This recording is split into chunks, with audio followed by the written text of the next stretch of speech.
غاية هذه المرحلة من البحث 10 مشتبها فيهم تتراوح أعمارهم ما بين 18 و 40 سنة. وبخصوص بروفايل الأشخاص الموقوفين فإنهم يتشارك أساسي وهو مستواهم الدراسي الذي لا يتجاوز مرحلة الثانوي بالنسبة ل8 من المشتبه فيهم، ومستوى التعليم الأساسي بالنسبة ل3 منهم، بينما لم يتجاوز أحد أعضاء هذه الخلية السنة الأولى من السلك الجامعي. إدارة الإرهاب عن بعد واستمرارية التهديدات المنبثقة من الساحل من طرف كل من القاعدة وداعش. تفيد الأبحاث الأمنية بأن أعضاء هذه كان على ارتباط وثيق بكوادر من لجنة العمليات الخارجية في فرع الدولة الإسلامية بالساحل، والذي كان يقوده المدعو عدنان أبو الوليد الصحراوي لقي حتفا. وتفيد نفس التحريات إلى أن المشروع الإرهابي لأعضاء هذه الخلية قد حصل على تنظيم داعش بمنطقة الساحل، مؤخرا بشريط مصور يحرض على تنفيذ هذه العمليات، وذلك إدانا بانتقالهم للتنفيذ المادي للمخططات التخريبية. انظروا الفيديو. شوفوا دابا واحد الفيديو الاخوان، شوفوا الفيديو ديال المباركه والتحريض اللي صار عن المسؤول على قياده العمليات الخارجيه في داعش اللي وجهوا لاعضاء هذه الخليه الارهابيه. نحيي جنود المغرب الاقصى بتحيه الاسلام. السلام عليكم ورحمه الله وبركاته. فيا جنود الخلافه القابلين على الجبر الثابتين الصابرين على العهد، نبارك تلك الوجوه النيره، فاحملوا على الكفار والمرتدين وشد عليهم شده الرجل الواحد، والحمد لله معز الاسلام بنصره ومذل الشرك والمرتدين بالقاطع ومستدرج الجاهلين بمكر وجاعل العاقبه للمتقين بفضله، والصلاه والسلام على من سيد الدماء بالحق محمد صلى الله عليه وسلم. يا ايها الذين امنوا قاتلوا الذين يلونكم من الكفار وليجدوا فيكم غلظه واعلموا ان الله مع المتقين. ونبارك من معاقلنا في قياده الساحل لجدنا في المغرب الاقصى ما هم مقبلون عليه من عمل مبالغ في ضرب اعداء الله في عقر ديارهم بما اظهروه من كفر بواح عندنا فيه من الله برهان، ولا هم للصهاينه ومناصرتهم والتطويع معهم، فنسال الله ان يمكنكم من رقابهم ومن دمائهم المستحله بحق الاسلام، وان تنصروا الله ينصركم ويثبت اقدامكم. والسلام عليكم ورحمه الله وبركاته. إلا بغيتوا نعاود لكم هذا التسجيل هذا، احنا راه الاشاره ديالو، ولكن السيد المدير غيقرا باش تشوفوا التهديد اللي موجه للمملكه المغربيه والشعب المغربي والمواطنين المغاربه. كما شاهدتم في الفيديو المتعلق بكلمة القيادي المدعو عبد الرحمن الصحراوي بفرع داعش في منطقة الساحل، والتي فيها تحريض صريح ومباشر للقيام بعمليات إرهابية ضد المملكة. أريد هنا الوقوف وللتأكيد على مقتطف من هذه الكلمة التي جاء فيها كالآتي: نبارك من معاقلنا في قيادة الساحل لجندنا في المغرب الأقصى ما هم مقبلون عليه من عمل مبارك في ضرب أعداء الله في عقر ديارهم بما أظهروه من كفر بواح عندنا فيه من الله برهان، ولاؤهم للصهاينة ومناصرتهم والتطبيع معهم. فنسأل الله أن يمكنكم من رقابهم ومن دمائهم المستحلة بحق الإسلام، وإن تنصروا الله ينصركم ويثبت أقدامكم. والسلام عليكم ورحمة الله وبركاته. انتهى المقتطف. وخطورة هذه الخلية لا تكمن فقط في تعدد الأهداف التي، بل أيضا في كونها كانت مشروعا استراتيجيا لولاية داعش في الساحل لإقامة فرع لها بالمملكة، وهو الأمر الذي يمكن ملامسته من خلال الأسلوب الذي تم اعتماده في إدارتها، إذ قام أعضاء هذه الخلية بإعازة من لجنة العمليات الخارجية لهذا التنظيم بتشكيل لجنة مكلفة بالتنسيق معها بخصوص المخططات الإرهابية وكيفية تنفيذها وتبليغ الأوامر لبقية العناصر الأخرى. واسمحوا لي في هذا الصدد أن أشير إلى أنه إذا كانت كل محاولات تنظيم القاعدة في بلاد المغرب الإسلامي وكذا التنظيمات التي خرجت من رحمها فضلا عن تلك الموالية لتنظيم داعش قد فشلت في موضع قدم لها في المغرب،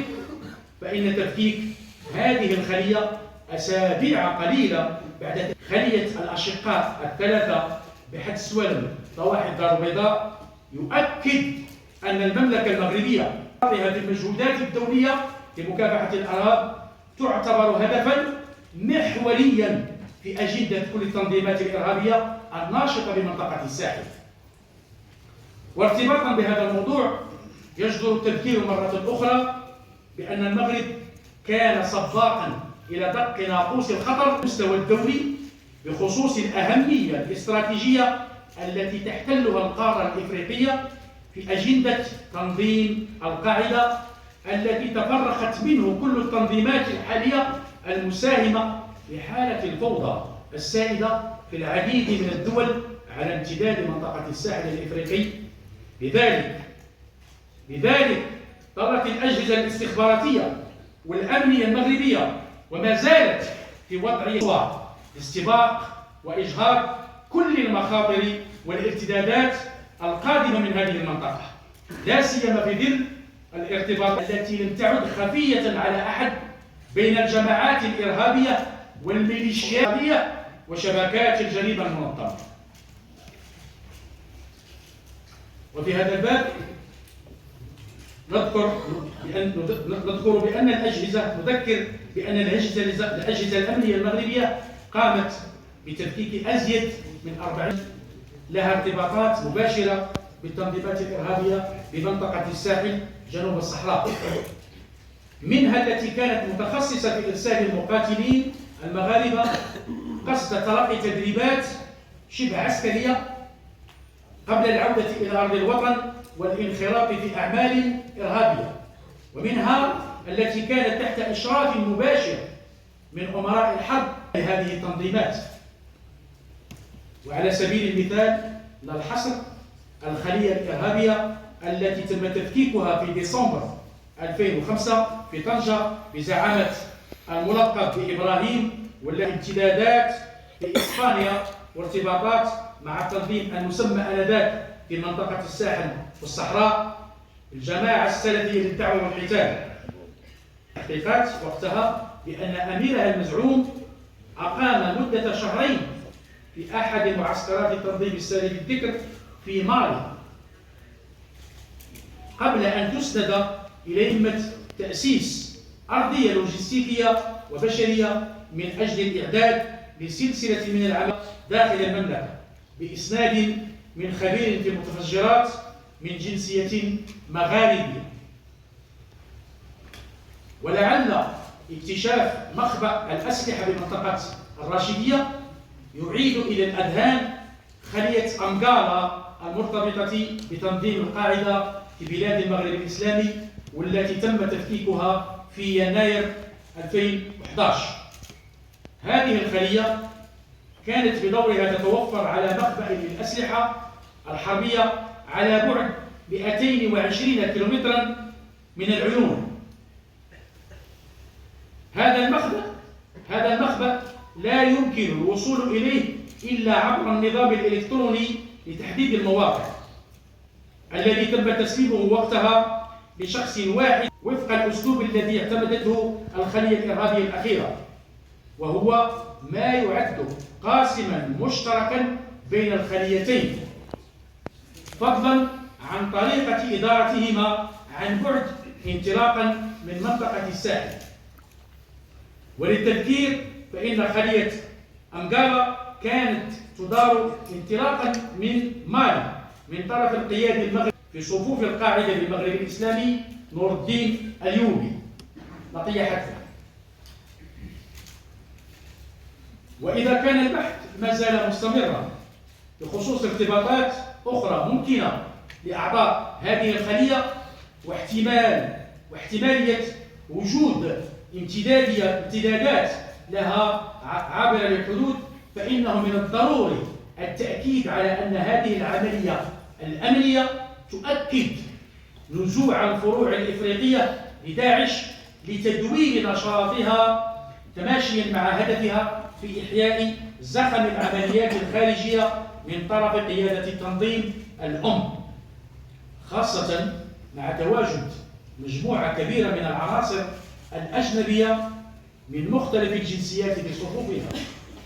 كما اتضح ذلك جليا خلال العملية التي نفذها الفرع الصومالي للتنظيم ضد قوات حكومة بونتلاند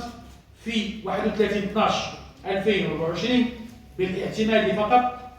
على هذه الفئة من المقاتلين من بينهم انغماسيان مغربيان في عمليات انتحارية.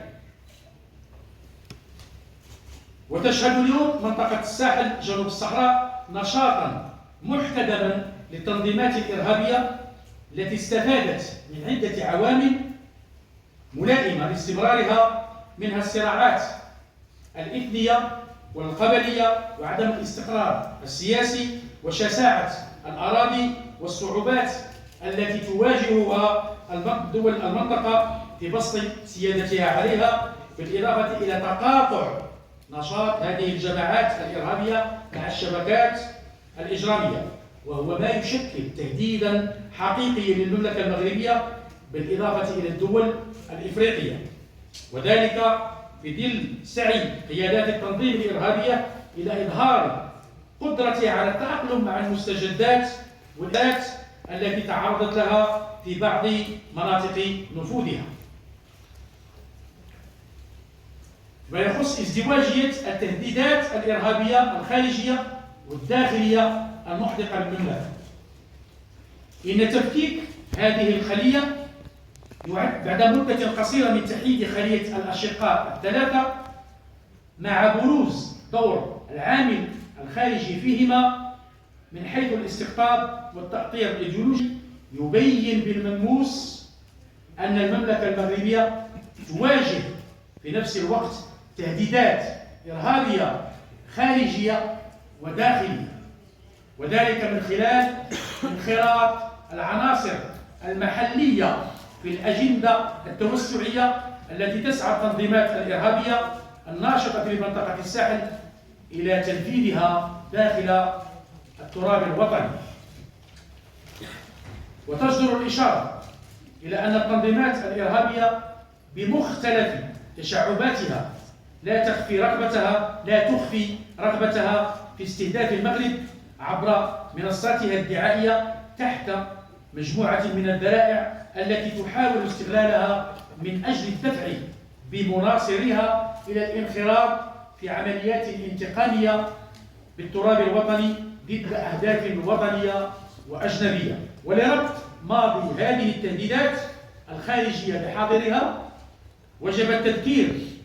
بالخرجة الإعلامية للأمير السابق لتنظيم القاعدة في بلاد المغرب الإسلامي عبد المالك دروكدن في 9/5/2007، وبيان القيادة العامة للقاعدة في 18/11/2023، وكذا بيانات داعش التي تمت الإشارة فيها إلى المغرب بشكل مباشر. إن ضلوع العناصر الأجنبية في المخططات الإرهابية ضد المملكة كما هو الحال بالخلية الإرهابية التي يديرها عن بعد قيادي الدولة الإسلامية بالساحل ومسؤول لجنة العمليات الخارجية يدعى عبد الرحمن الصحراوي ليس وليد اليوم، بل تعج التجربة المغربية بالأمثلة الشاهدة في هذا الباب، والتي تؤكد إصرار التنظيمات الإرهابية على استهداف المملكة المغربية. وهنا نستحضر حالة مبعوث تنظيم داعش إلى المغرب وهو مواطن مغاربي الذي تم اعتقاله بتاريخ 25 يناير 2015 بمنطقة بني دراب ناحية وجدة، إذ عثر بحوزته على كميات هامة من المواد الكيماوية التي تستعمل في صناعة المتفجرات، إضافة إلى مسدسات وأجهزة تستعمل في الاتصالات اللاسلكية. وفي نفس الإطار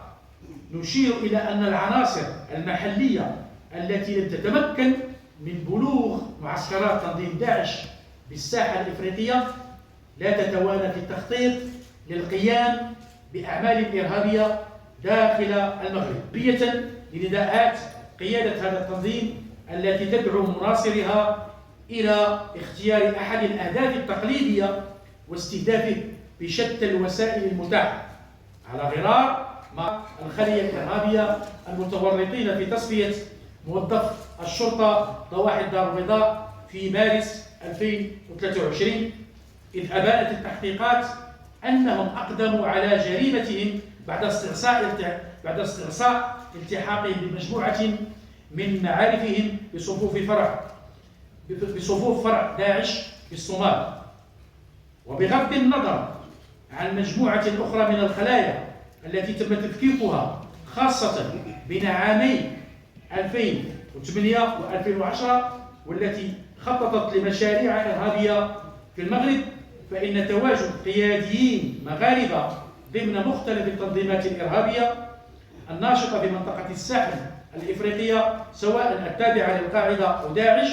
على غرار نور الدين اليوبي السالف الذكر وكذا علي مايشو ومحمد الخنقر لقوا حتفهم، قد أرخى بظلاله على منسوب التهديد الإرهابي المنبثق من هذه المنطقة،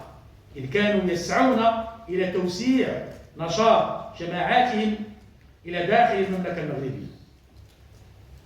إن هذا المعطى ينذر بسيناريوهات مستقبلية لا تقل خطورة بالنظر إلى الجاذبية الكبيرة التي أصبحت تطلع بها الإيديولوجيات الإرهابية